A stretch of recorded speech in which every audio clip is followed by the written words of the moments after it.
During the Super Bowl, Lady Gaga shocked the world by not taking an enormous political dump all over the stage. She warbled her usual agglomeration of overproduced garbage, and she strutted around the stage like a maimed llama wearing Beyoncé's old outfits. And she also appeared to commit suicide 2 times in the same routine. But although Laura Ingraham thought that she went political, she actually didn't. Laura Ingraham originally tweeted Gaga had ignored the phrase "under God" in her recitation of the Pledge of Allegiance, but Lady Gaga actually said it. And although Lady Gaga did sing Born This Way, which has officially been named now the second worst song ever penned after John Lennon's Imagine, the halftime show was actually pretty free of politics. And this drove some people on the left out of their minds. Here's Michael Wood of the Los Angeles Times, quote, "Lady Gaga misses her Super Bowl moment to say something profound." Wood complained the 30-year-old singer offered up a disappointing 12-minute medley that lacked any edge or tension. You wish she'd taken in more of what was going on offstage. Here's Chris Richards at the Washington Post. "Lady Gaga calls herself a rebel, but at the Super Bowl, she played it safe." He then complimented Beyoncé's ridiculous pro-Black Panthers routine at the Super Bowl last year, and he wrote, quote, "With forceful elegance, Beyoncé had set a precedent for what could be done on this stage, musically and politically. By comparison, Gaga whiffed." Here's Piet Levy of the Milwaukee Journal-Sentinel. Gaga's overwrought performance overshadowed a potentially meaningful moment. The word safe appears in reviews from Variety, the New York Daily News, which said that Gaga landed flat, Newsday, and a bevy of other outlets. For today's media, it is a sin to merely perform the hits for which you're known. If you're given a big stage, you must immediately begin spouting protest lines from the Women's March, or you're a sellout, no matter how many times you campaigned with Hillary Clinton. You will be forced to take a position, to shout about politics, to destroy your audience goodwill by insulting at least half of them. Lady Gaga didn't. So here's a phrase I never thought I'd say. Thanks, Lady Gaga. Most Americans who were watching the Super Bowl wanted a break from the partisan rancor that now consumes most of our event-driven lives. You provided that break. That's a statement in and of itself in a time when everybody needs to calm down and take a deep breath. I'm Ben Shapiro. This is The Ben Shapiro Show.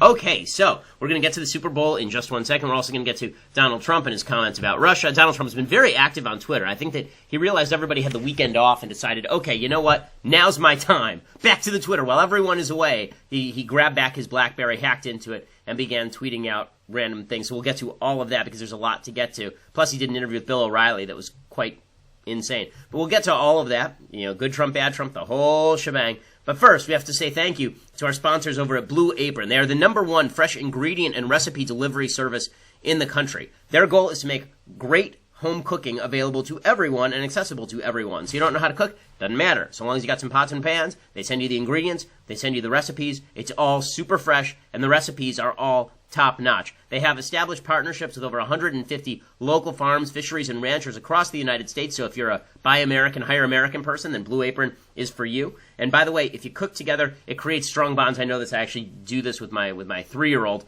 She likes to crack eggs whenever we do that routine. But if you're somebody who likes to cook with the family, then this is a perfect opportunity to do so. All the recipes are cookable in 40 minutes or less. They have a bunch of meals that they rotate in and out. It's a new meal every day, basically. They've featured upcoming meals like cashew chicken stir fry with tango mandarins and jasmine rice, and udon noodle soup. I don't even know what that is, with miso and soft-boiled eggs, but it sounds really good. They have all of these really interesting recipes, and it makes you sound like a gourmet, even though you really don't know what you're doing, because they do all of the work for you. They put together the recipe, they put together the ingredients, and they tell you exactly what to do. If you can follow a step-by-step instruction manual, then you'll be able to make fantastic food for your family for less than $10 per person, and they deliver those seasonal recipes along with those pre-portioned ingredients. So it's healthy, it's delicious, and it's a lot cheaper than going out to eat at a restaurant. If you go and you check out this week's menu, it gets even cheaper. First 3 meals you get free with free shipping if you go to blueapron.com/Shapiro, blueapron.com/Shapiro. Blue Apron, it's a better way to cook. Okay, so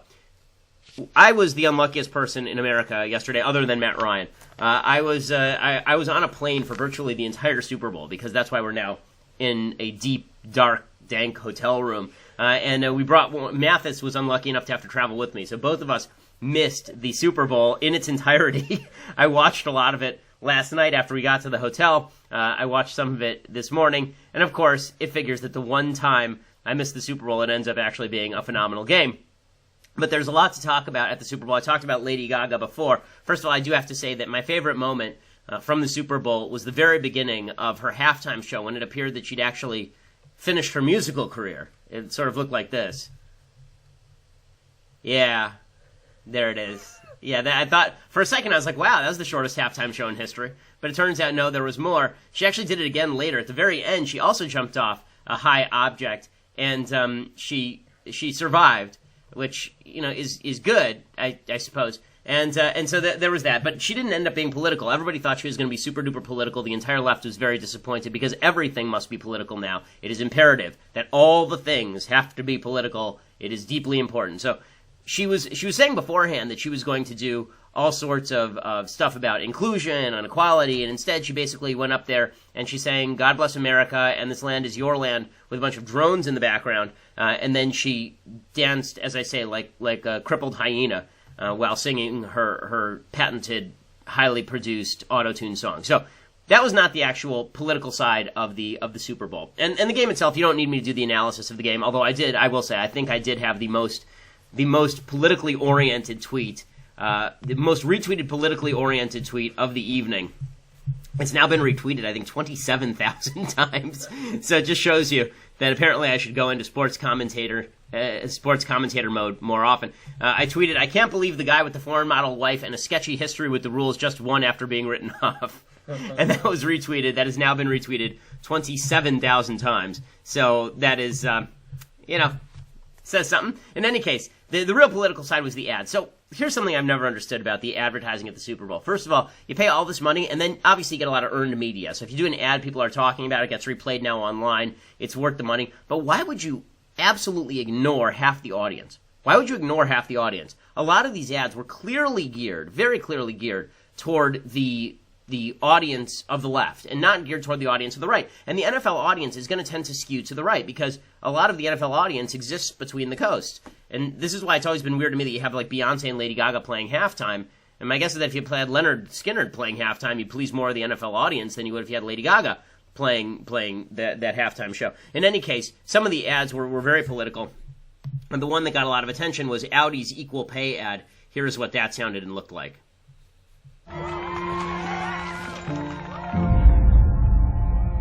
What do I tell my daughter? Do I tell her that her grandpa's worth more than her grandma? I don't know. Is grandpa worth more than grandma?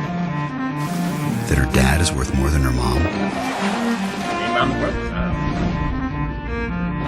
Do I tell her that despite her education, her drive, her skills, her intelligence, she will automatically be valued as less than every man she ever meets? Like, the slave market's really, this is all weird. Or maybe I'll be able to tell her something different. She drove in an Audi. This is Audi of America is committed to equal pay for equal work. Progress is for everyone. So what that has to do with Audi, I have no clue whatsoever. I'm just confused as to why Audi thinks that driving away in an Audi makes up for the fact that she's going to be paid 71 cents on the dollar and have to bear children from her womb. But nonetheless, what was hilarious about this, Audi runs this ad, and so people immediately begin slapping Audi on Facebook and Twitter and saying, guys, you pay women less than you pay men. And so Audi immediately writes back, like within 20 minutes of this ad running, they immediately write back, well, if you take into account the different job positions and the number of hours worked, then actually we pay women and men the same. It's like, right, because that's for everyone. It's not just true of Audi. Like, if you can name the companies that are not doing that, then you're going to need to actually talk to federal investigators because that's a crime, right? That's actually against federal law. You're not allowed to discriminate on the basis of sex under federal law. So Audi runs this ad and immediately falls apart. So that was funny. That was one of their political ads, and it just shows how ridiculous the pandering is. And when the left says fake news, that's fake news, right? I mean, this wage gap myth has been a myth for a long time. In 2010, in 147 out of the 150 biggest cities in America, women were paid more than men if they had the same number, if they had no children and they were fresh out of college with the same degree. Women were paid significantly more than men in many states. In many cities, they were actually paid like double digits more than men in terms of percentage, like 10, 12% more. It's according to Time Magazine 2010, wide-ranging study over pay. It's also true that 55% of the people in college are women, 55% of the electorate is women. 58% of all graduates of graduate school are women. So this idea that women are being unaccountably discriminated against on account of their vajayjays is just not true. There's no basis for that. But Audi runs that anyway. And then we wonder why people believe lies. Well, it's because you see this in Audi commercials. Okay, that wasn't the only ad that garnered a lot of attention. There's another ad for, what was this ad for? I don't even know. It's called The Journey Begins. And I'm not a big fan of ads that have nothing to do with the actual product being sold.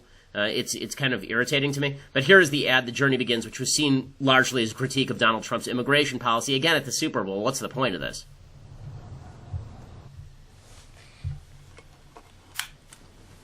Mamá.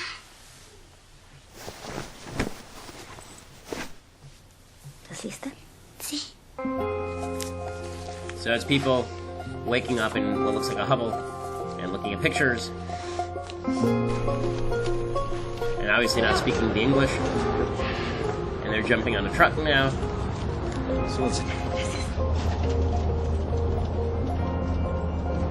And now they're driving toward the border.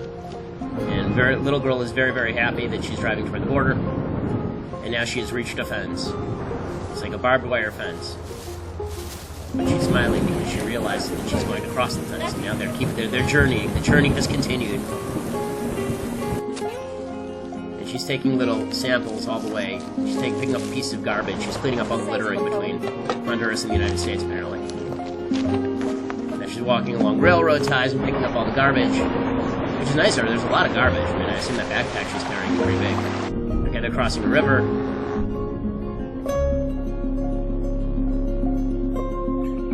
I don't know where they're getting food or water in all of this, but this is like the end of The Sound of Music. They just sort of run up into the hills with nothing and start singing again. Okay, so here they are. They're sitting at a fire. Everybody is very contemplative. And then it says, see the conclusion at journey84.com, 84 lumber.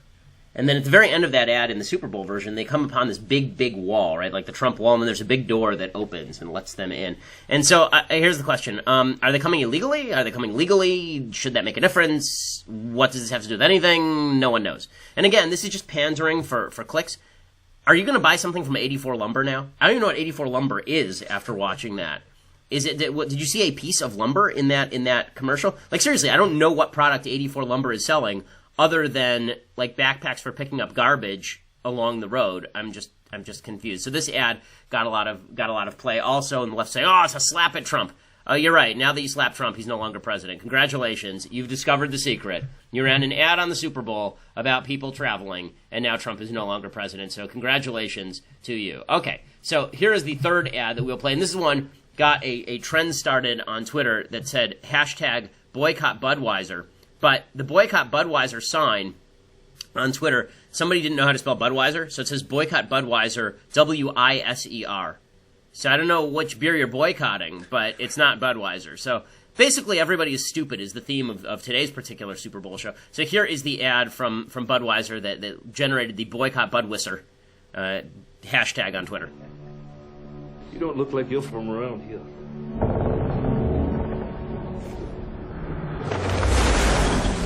It's a dude traveling across the oceans. Presumably this is the ancestor of Bush. I want to brew a beer. I leave Germany. Okay, and his immigration passport is stamped. And now he's in and people are being mean to him. And he's traveling out west. He sees a black dude. And he's traveling some more. Jumping into a river. Seems like a real crazy journey over here. Welcome to St. Louis, son. Finally, he's reached St. Louis. Thank you. But next time, this is the beer we drink. Eberhard Anheuser. Dolphus Bush. And he meets Anheuser, and there's Bush, and then now they're friends, and they make beer. They make really, really not great beer. Okay, so that's the so that's the commercial. So I have a question on this. I don't understand why this commercial is bad. Like some of these, like the Audi commercial, I understand why the right is ticked over it. I really don't get particularly why the right is angry at this commercial. He's a legal immigrant.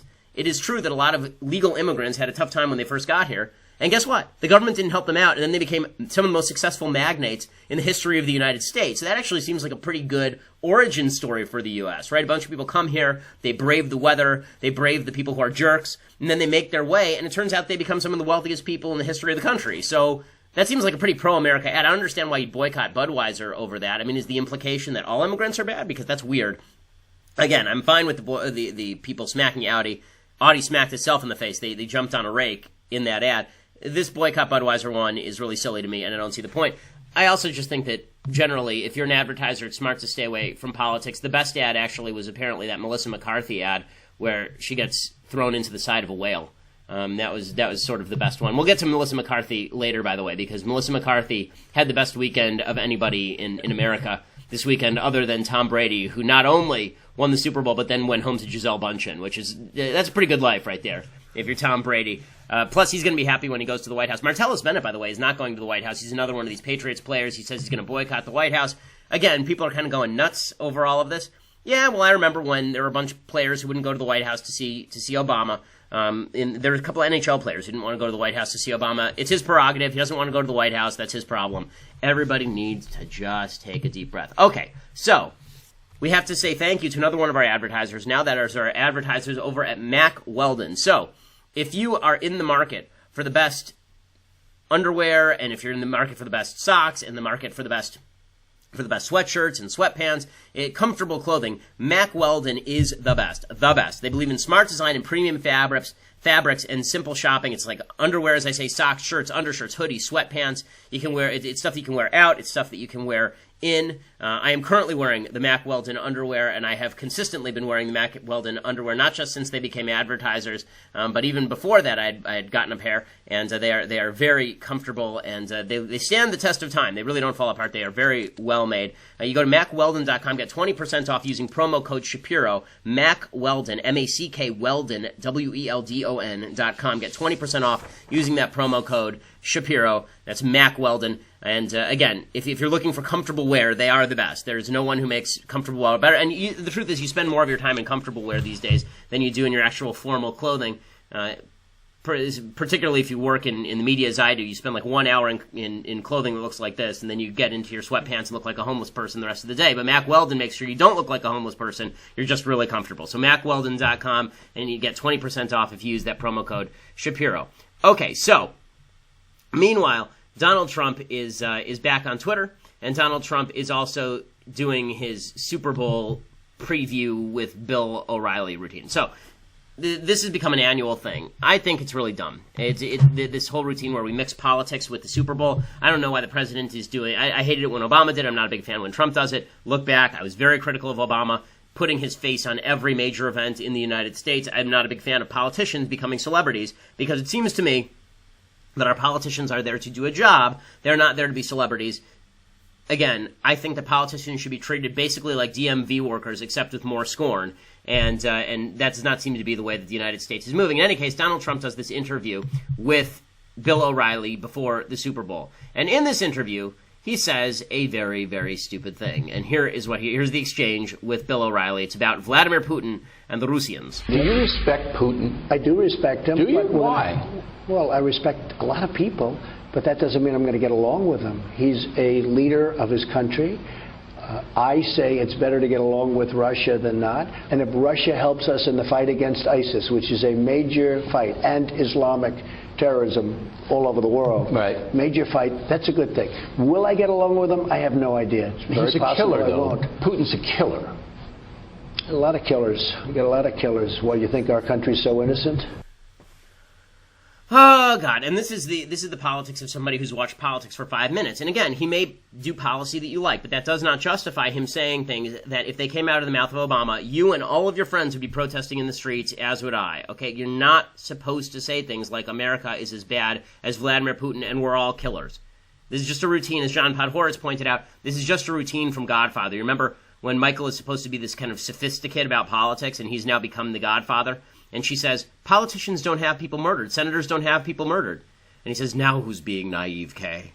Okay, that's the routine that Trump is doing here. But the question is, to what end, right? What's the purpose of this? First of all, is it true that the United States kills just like Russia? No, it's not true that the United States is just like Russia. No, it's not true in The Godfather that senators have people killed. If senators could have people killed, I've lived in California my entire life. I assure you, Barbara Boxer or Dianne Feinstein probably would have done it by now. Okay, Kamala Harris would have me on the hit list. But that's not how our politics works, thank God. That would be a corrupt oligarchy in which rights didn't matter.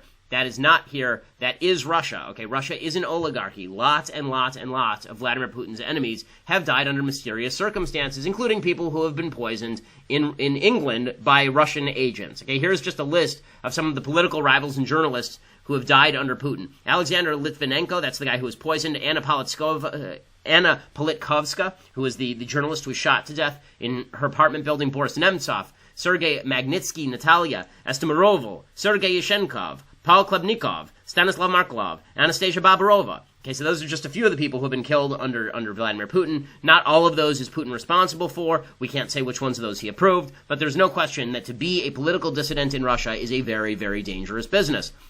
Beyond which, Vladimir Putin acted as an agent of the Soviet KGB. He said that the fall of the Soviet Union was the greatest tragedy of the 20th century, a regime that was responsible for the murder of tens of millions of people and the oppression of hundreds of millions of people. He allegedly greenlit a bombing of apartment buildings in Moscow in 1999 that gave him an excuse to crack down on Chechnyan dissidents. He invaded Georgia in 2008 for no reason other than he wanted to grab the territory. That resulted in hundreds of dead. He invaded Ukraine. That's now resulted in over 10,000 dead. Again, these are international war crimes. What he's been doing in Syria, they've purposefully been bombing hospitals. They've purposefully been bombing civilian areas. Emboldened Russian hardliners in Ukraine, shot down a civilian airliner in 2014. Okay, Vladimir Putin, he's manipulated election results. The idea that Vladimir Putin and American presidents are on the same par, when people do this Noam Chomsky routine, where they do, Obama. Okay, again, this is a leftist routine, and you're just doing it because Trump said it. I'm going to be intellectually honest here. Okay, I like a lot of the things Trump is doing. That's a whole different thing. We're going to get to some of the things I like that Trump is doing in a second. But it is intellectually dishonest to pretend that you would not be upset if the President of the United States had a D by his name and was saying that Vladimir Putin's Russia is no worse than Barack Obama's America or Donald Trump's America. Also, I fail to see how you can constantly say things like, if you criticize Trump, you don't like America, and in the same sentence say, America's just like Vladimir Putin's Russia. Okay, those do not match up. This is really silly. And here's the problem. A lot of conservatives are falling into this trap of, I like some of what Trump is doing, therefore I must like all of what Trump says. So Mike Pence has unfortunately begun to do this. It's kind of yucky. Here's Mike Pence, the Vice President of the United States, going after media for commenting on Trump's comments about Putin. What you heard in that quote was a commitment to explore the possibility of starting anew and looking for common cause with Russia and with President Putin. Now, you also heard skepticism there. The president said it'd be better if we got along with Russia. Maybe we won't. But he's absolutely determined, and he told the American people this in the campaign, he's absolutely determined to explore ways, particularly in confronting and destroying ISIS, to work with Russia, and that's the spirit of those comments. When a president speaks with a moral voice when he's re-engaging the country, he suggested that America was on the equivalent par with somebody who was a killer. I simply don't accept that there was any moral equivalency in the president's comments. Look, you think America's morally superior to Russia? What you have in this new president is someone who is willing to and is in fact engaging the world, including Russia, and saying where can we find common interests that will advance the security of the American people, the peace and prosperity of the world, and he's determined to come at that in a new and renewed way. But America morally superior to Russia, yes or no? I believe that the ideals that America has stood for throughout our history represent the highest ideals of humankind. Yes? I was actually at Independence Hall yesterday, and I stood in the very room where the Constitution of the United States was crafted, the very building where the Declaration of Independence was held forth. Every American, including our president, represents that we uphold the highest ideals of the world. Shouldn't we be able to just say yes to that question, though? I think it's without question, John, that America is morally superior to Russia. American ideals are superior to countries all across the world. Just say yes. My God, what the hell is wrong with you? We're going to have a good Pence, bad Pence segment if this continues. Again, this is what Pence did during the debate. He also pretended that Donald Trump didn't exist. So you saw the tape of Trump saying that Vladimir Putin is okay. So he's a killer. So there are killers here too. People, there are lots of killers. Okay, Okay, no, not okay. And there's Mike Pence pretending that it never happened. Very, very frustrating. Now, I'm going to tell you what this exposes about some splits in the Republican Party in a second. But in order for you to see that, in order for you to see the good Trump portion of today's broadcast, you're going to have to go over to dailywire.com. Go over to dailywire.com right now. $8 a month will buy you access to the rest of the live broadcast today and every day. You can also get the annual subscription. We are in the very final days of the get a free signed copy of my novel, True Allegiance, if you go get an annual subscription right now. This is The Ben Shapiro Show, and of course we are the most popular conservative podcast in America.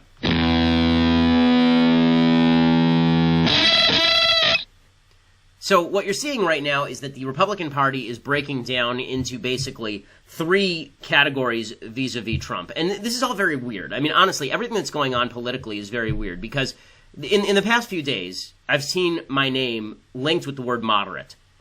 I'm not sure how you can label me a political moderate. I am more conservative than Donald Trump is on every issue. There is not an issue where Donald Trump is more conservative than I am. In terms of traditional, constitutional, conservative, limited government conservatism. But I've been labeled moderate. And the reason I think this is the case is because it used to be that politics was gauged along a right-left scale, right? It was basically just an x-axis. I'm not going to do too much math here, okay, because this isn't really math. But politics used to be along an x-axis, left, right, okay, from left to right. And I was like over here, right? I was over here on the right. And then Donald Trump won, and now there's a y-axis to this chart, and this is pro-Trump, anti-Trump. So there are a bunch of different categories you can be in, right? If you think of a normal XY chart, there are a number of areas you can be, right? You can be to the left and pro-Trump, right? There are some people who are like that. You can be to the left and anti-Trump. It's in this quadrant. You can be to the right and pro-Trump. This is up here like Dennis Prager and sometimes Andrew Klavan. And you can be down here in the lower right-hand corner of my chart here, and that side is the anti-Trump right wing. So I've been really strenuously attempting to not go anywhere on the pro-Trump, anti-Trump scale, right? I don't care about that scale. I think the y-axis means nothing to me because Trump is not an important person. Politicians are not important people. Personal loyalty to politicians is not my bag. So that means that I'm just on that x-axis, which means that if you're looking at the y-axis, then I'm still at 0, right? So I'm a moderate on the pro-Trump, anti-Trump scale because I'm right at 0. I'm not moving from there. But where it really counts on conservative versus non-conservative, I'm actually far to the right. So the reason that I point this out is because the Republican Party has broken down into a bunch of different ways because of the addition of this y-axis to the basic math of our politics. So in the one area, you have people like Mike Pence. Mike Pence is in the conservative, super-duper pro-Trump, I'll defend anything he says category. He's up there in the upper right-hand quadrant. And then you got Chris Christie, who's doing the same thing. Sad Chris Christie, who's become a shadow of his former self, which means that he's only 100 pounds overweight as opposed to 900 pounds overweight. Here's Chris Christie defending Donald Trump over all of this in the desperate hope that one day Donald Trump will be his friend and stops taking his lunch money. Well, John, listen, I've known the president for 15 years, and I know exactly what he meant by those comments yesterday. He respects Vladimir Putin because he believes that the leaders of countries deserve to get treated with respect. He wants to be treated with respect around the world, and he believes Vladimir Putin should be. But it doesn't mean that he agrees with him. It doesn't mean that he won't fight him, and it doesn't mean that he won't stand up to him. And as far as his back and forth with Bill O'Reilly, let me tell you, I've had hundreds and hundreds of conversations with the president over the years. The president likes to volley back and forth with people. And when he's being challenged, he likes to challenge back. But the fact of the matter is, I know President Trump believes that America is morally superior to Russia. I know that he'll stand up and be tough with Vladimir Putin. But I also know let me stop it there. Most of the conversations Chris Christie had with Donald Trump consist of, Chris, go get your donuts. Go. Just get out. I don't want to see your ugly face. Okay, that's half the conversations between Trump and Christie now. So Christie's in that upper right-hand quadrant. He's really kind of closer to the middle in terms of right-left. So he's in that upper right-hand quadrant, but not as far right as Mike Pence. Then you've got people like Mitch McConnell. And Mitch McConnell is sort of like Chris Christie on politics in many ways, but he's in the lower right-hand corner. So he's cautiously, he's kind of almost right around the center of the chart. He's almost right around the center of the chart because sometimes he's pro-Trump, sometimes he's anti-Trump, but he's never clearly anti-Trump. So what he's doing is what a lot of the Republican Party is doing, which is, let's wait and see. I'm not going to condemn him even when he does things wrong because maybe he'll be useful to me. And this, I think, is actually the most dangerous position, more dangerous even than Christie's. Here's Mitch McConnell being asked about the utterances of Donald Trump on Russia.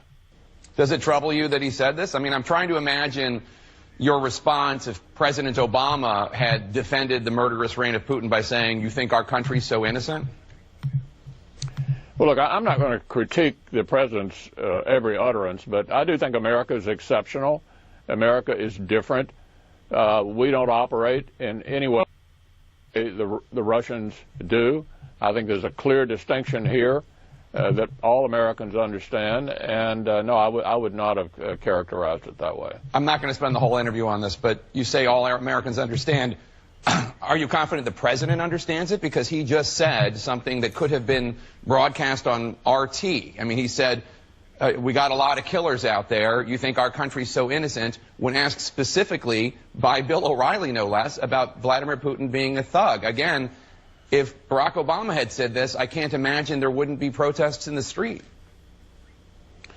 Look, Jake, I can speak for myself, and I already have, about my feelings about Vladimir Putin and the way the Russians operate. Okay, so basically McConnell is gonna mushmouth it. He's gonna give mashed potatoes answer. The reason I think this is a dangerous position is because you're allowing Trump moral leadership where political leadership is all you really want from him. All McConnell wants from Trump is the right political things. But that doesn't mean you have to buy into Trump's moral system in order to get those right political things if you're Mitch McConnell. If you're Mitch McConnell, your best hope is all of the stupid things Trump says just sort of get thrown out in the wash, and all of the good stuff stays. But the only way to do that is to clearly separate off when he says bad things. When he says stupid things about Vladimir Putin, the best thing to do is say, well, that's not us. That's not us. Why? Because otherwise what's going to happen is you're going to end up smashing together all the dumb things Trump says with all the good things he's doing. And that's a mistake. Right? I've given Trump a grade the last couple of weeks. In the first week, I thought he got a B+. Last week, I thought he got an A-. But what I've tried to do there is separate out the things he's saying from the things that he's doing. Many of the things he's doing are wonderful. Many of the things that he's saying are asinine. The reason that I do that is so that I don't want the public, I don't want Americans to think that all of the things he's doing are inseparable from the things he's saying. If they think you can't have good policy on immigration, you can't have good policy on taxes, you can't have good policy on any of this stuff, without also saying stupid things about Vladimir Putin, pretty soon the American people are going to go, well, I guess we'll get rid of the policy and we'll just, we can't have this kind of rhetoric. We can't have the president saying that we're equivalent to a Russian oligarchy that murders people. We can't do that. And so it's very dangerous what McConnell is doing, because by allowing Trump to control the narrative, not only with regard to policy, which is fine, he's the president, he can do a lot of that, but with regard to the moral narrative, you end up in a position where the two get smushed together. As I said this before the election, that this was the great danger of Trump, is that Trump was going to take conservatism and smear it in mud. And then, even if the policy was good, it was too late. It was already smeared in mud. That's why I'm on Team Sass. Ben Sass, senator from Nebraska, who apparently doesn't care about if Donald Trump tweets nasty things at him. Here's what Senator Sass had to say about Donald Trump's Putin comments.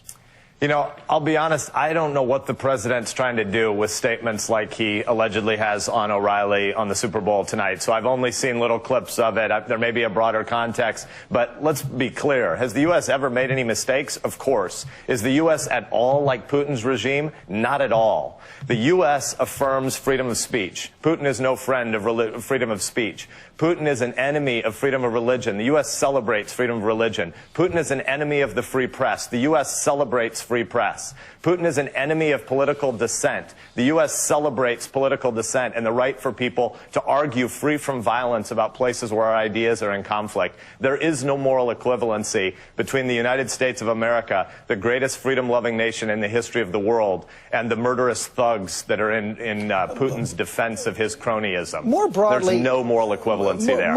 Okay, so why can't they just say that? Why couldn't Pence just say that? Why couldn't he just say, you'll have to ask Donald Trump what he means for himself. Obviously, the United States is morally superior to Russia. Obviously, America is not Putin. Is this really difficult?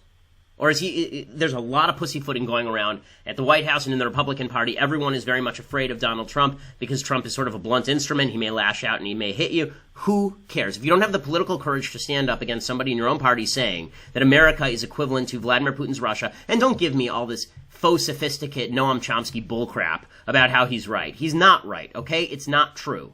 When you do this, well, if you really think about it, you know if you really think about it means? It means that you haven't really thought about it.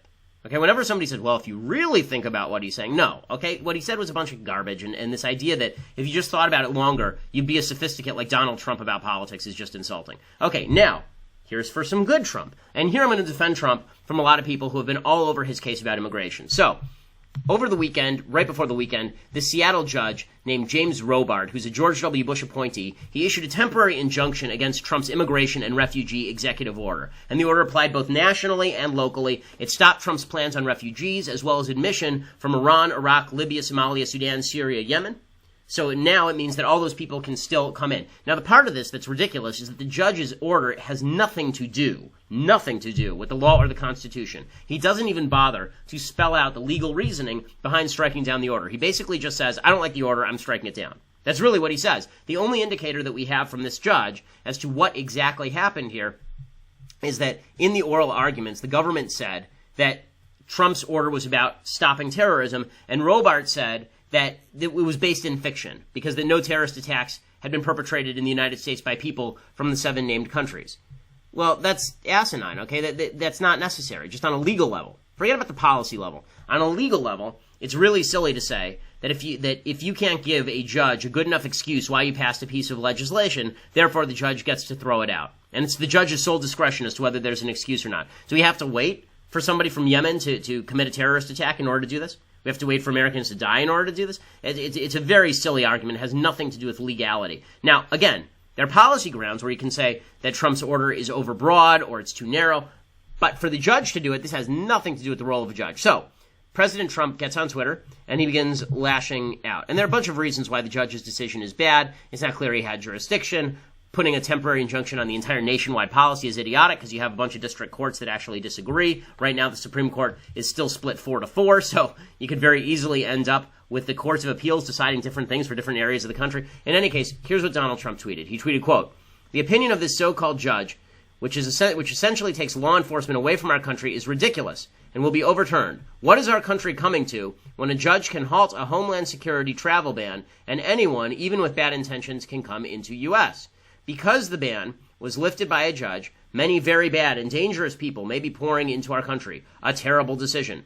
The judge opens up our country to potential terrorists and others that do not have our best interests at heart. Bad people are very happy."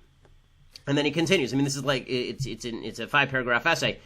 "Just cannot believe a judge would put our country in such peril. If something happens, blame him and court system. People pouring in. Bad."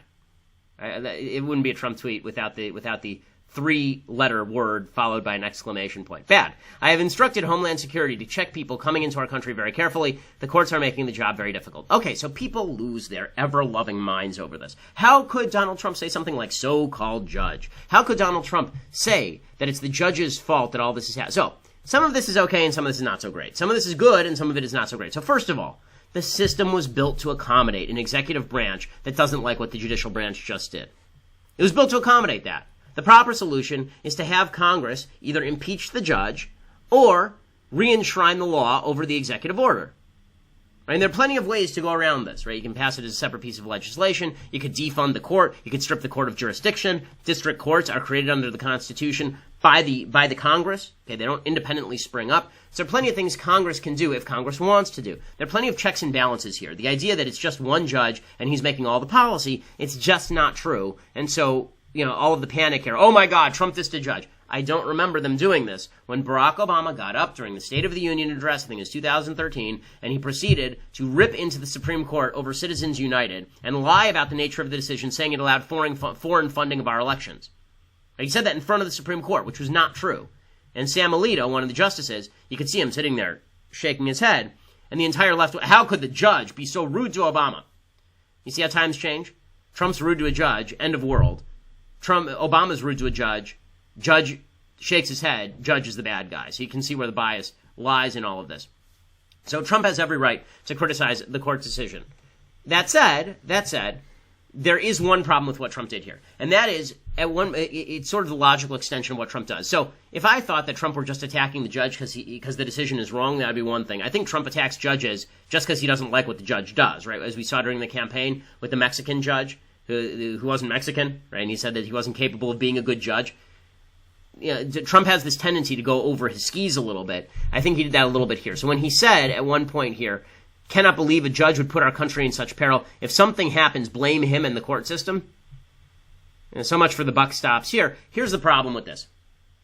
You can agree with Trump that this decision endangers American security. That's perfectly fine and perfectly logical. But This is also an excuse that an authoritarian would use. Okay. The job of the judges is to judge the law. This judge didn't judge the law. He's a bad judge, or apparently in this case he's bad. Okay, it's bad judgment. That said, the easiest thing in the world to do politically is to have a president of the United States who says, security concerns mandate that I violate this right and this right and this right. And then the judges say, you know what, he's right. You know what, he's right. Or, conversely, the judges say, no, you can't do that. There are a bunch of rights at risk here, and we're not going to let him do this. And then the president says, you know what, it's those judges' fault you're not safe anymore. Give me more power. Give me more power. Virtually all of the executive overreach that's happened in the 20th century, not virtually all, a large portion of the executive overreach that's happened in the 20th century has happened because the president has said, give me more power for your security. If you give me more power to overrule courts, to run around Congress, then I will be able to save you. That's not something I generally like. And Trump setting himself in opposition to courts generally is a problem. And that's why today, when Donald Trump is saying things like, again, if you separate off what Trump does from what he says, things are going pretty well. If you just look at what he says, you have to go, wait, what's going on now? Today, Donald Trump said that any poll that doesn't show support for him is fake news. No, it isn't. And if you're a Trump supporter, you should want him to pay attention to the actual facts in the ether out there, because otherwise he's just going to ensconce himself in this little bubble, make himself very unpopular, and get his ass kicked in 4 years. So that'd be a big mistake. Okay, time for some things I like and then some things that I hate. So, things I like. I promised Mathis I would do this one because we both love this movie. This is On the Waterfront with Marlon Brando. I was shocked I hadn't mentioned this before. This is actually one of my top 5 movies. It's Elia Kazan, who is largely blacklisted in Hollywood, and the whole movie is an allegory for his fight against McCarthyism. So he was called in to testify against communists in Hollywood. There were communists in Hollywood. There was significant infiltration of communists into a lot of the labor unions in Hollywood, so bad that when they struck and shut down the studios, Ronald Reagan, this is basically how Ronald Reagan became a conservative. Ronald Reagan, who was then one of the leaders of the Screen Actors Guild, he went in a bus and they were throwing rocks at him and trying to assault him. So On the Waterfront is really about Elia Kazan testifying before the House Un-American Activities Committee. In the movie On the Waterfront, it's about Marlon Brando, who's this ex-boxer. He's this washed-up boxer who's been undercut by his brother and the local mob. He was put up for a shot at the title, and then they had him lose because they wanted to make a lot of money off the betting, and he never really got his shot. And he's always been upset about that. And now the mob has taken over the local waterfront, and he realizes that he's been engaged with a really evil system the whole time, and he decides to basically testify against the mob that runs the local waterfront. And the mob is tied in with the union. So here is a little bit of the preview for On the Waterfront.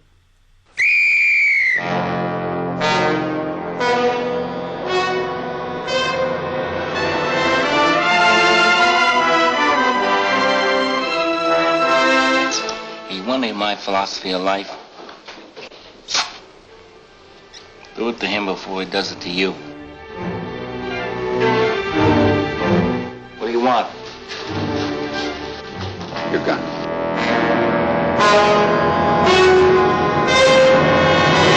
We got the fattest piers and the fattest harbor in the world. Everything moves in and out, we take our cut.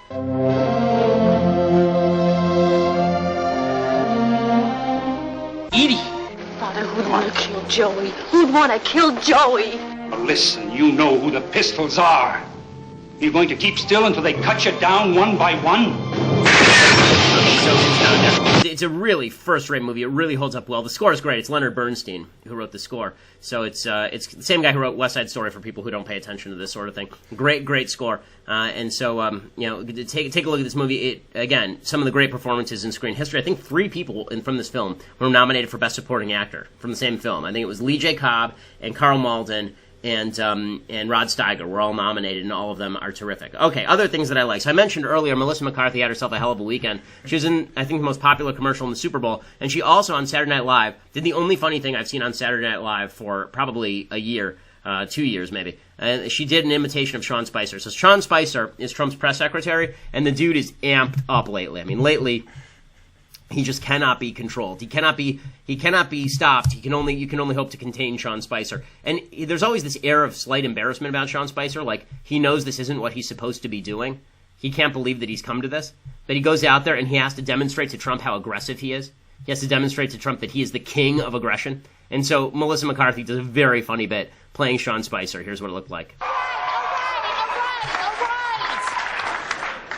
In the sense, when I say Rocky Start, I I mean it in the sense of Rocky the movie, because I came out here to punch you in the face, and also I don't talk so good. Now, I'd like to begin today by apologizing on behalf of you to me for how you have treated me these last 2 weeks. And that apology is not accepted. Because I'm not here to be your buddy. I'm here to swallow gum, and I'm here to take names.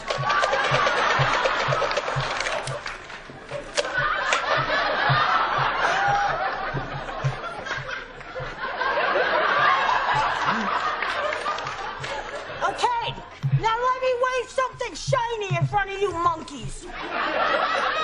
I'll get back to you. As you know, President Trump announced his Supreme Court pick on the national TV today. When he entered the room, the crowd greeted him with a standing ovation, which lasted a full 15 minutes. And you can check the tape on that. Everyone was smiling.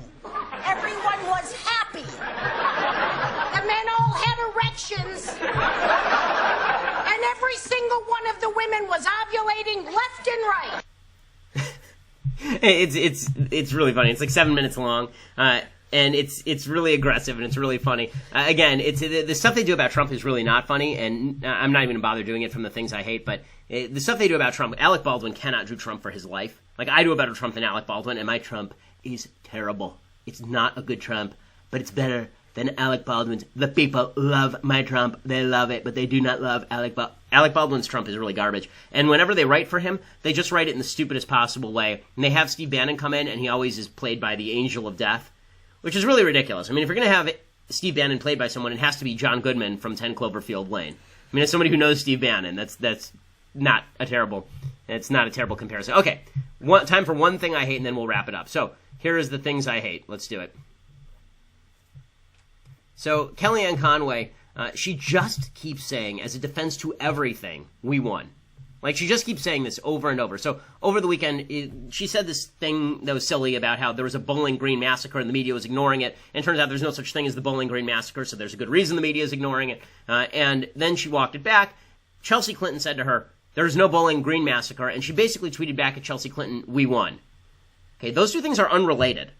Okay, we won is not an answer to you lied. If I say you lied and you go, well, I won, that doesn't justify the lie. And the fact that so many people on my side of the political aisle, the other side of the political aisle too has always felt this way, but it's disturbing that it's on my side too. So many people on our side of the political aisle now think that we won is an excuse for I lied, is really kind of disturbing.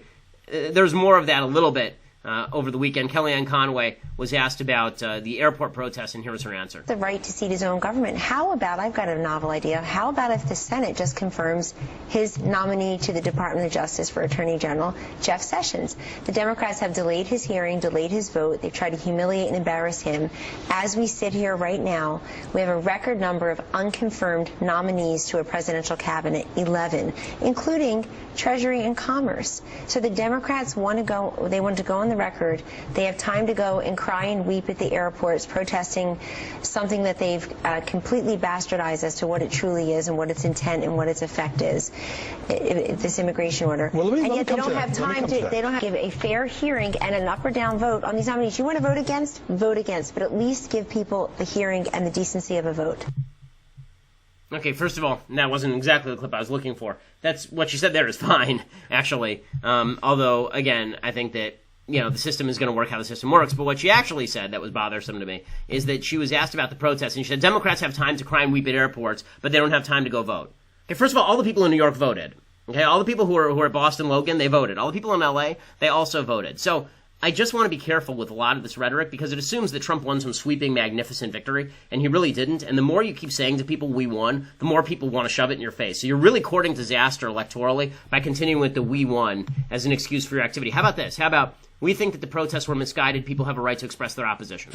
Why is this so difficult? Why is this so difficult? And it's because the sort of testosterone-y macho nature of the Trump administration means they double down on everything. They can never back away from anything. So far, it's worked out well for them. We'll find out if that luck holds, or if this is going to be sort of like the Falcons, who are off to a big lead, and then suddenly it starts to fall apart. We can hope that Trump puts it together instead of allowing it all to fall apart. Okay, We will be back tomorrow with more. I'm speaking tonight at one of the colleges, so hopefully it'll go well, and there will be no crazy protests. I think tonight should be okay. In a couple of days is Marquette University. That one there's been a little bit more hubbub about, but we'll talk about that tomorrow. Until then, I'm Ben Shapiro. This is The Ben Shapiro Show.